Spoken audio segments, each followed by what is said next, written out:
The sun rose over the kingdom of Kael'na, but its light brought no hope. Smoke drifted through the air. Homes had burned through the night.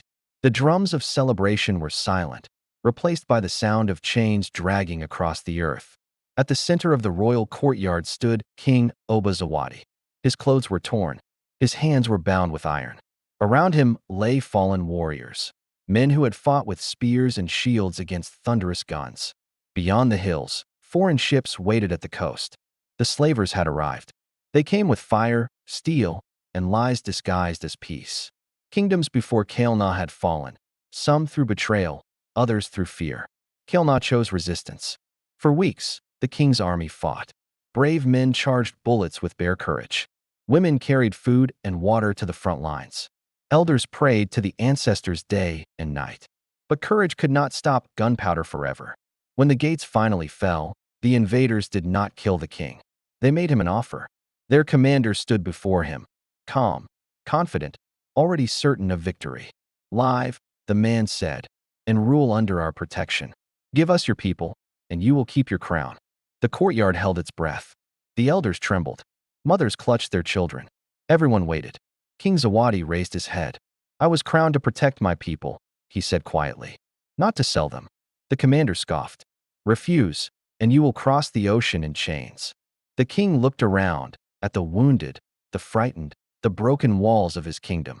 Then he smiled. "I will never be king in a land where my people are slaves." That night, captives were marched to the shore.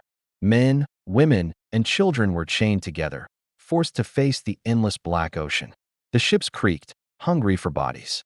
The slavers believed the war was over. They were wrong. King Zawadi asked for one final moment, to speak to his people. The invaders allowed it, convinced his spirit was already crushed. He climbed a rock overlooking the shore, moonlight reflecting off the chains on his wrists. "My people," he called, his voice strong despite the pain. "They believe chains can erase who we are." The crowd went silent.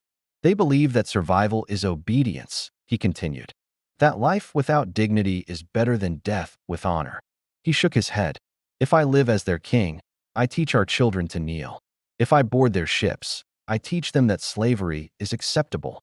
His voice grew louder. "But if I choose death, I teach them freedom." Before anyone could reach him, King Obazawadi turned and ran toward the sea. The chains pulled him down. The waves closed over his body. The slavers shouted. Soldiers fired into the water. But the king did not return. Silence followed. Then something unexpected happened. A warrior stepped forward. He broke free from his captor and ran into the sea. Then another, and another. Mothers kissed their children's foreheads and whispered ancestral prayers before walking into the waves. Elders sang old songs, songs of origins, of land, of dignity, as the ocean embraced them. The sea became a grave, and a message. By dawn, the ships were no longer full. The slavers left Kael'na angry and shaken, carrying stolen gold, but losing something far more valuable: control. Years passed. The kingdom never truly recovered, but it was never conquered either.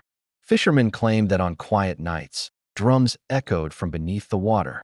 Elders told children, there was once a king who taught the world that freedom is worth more than life.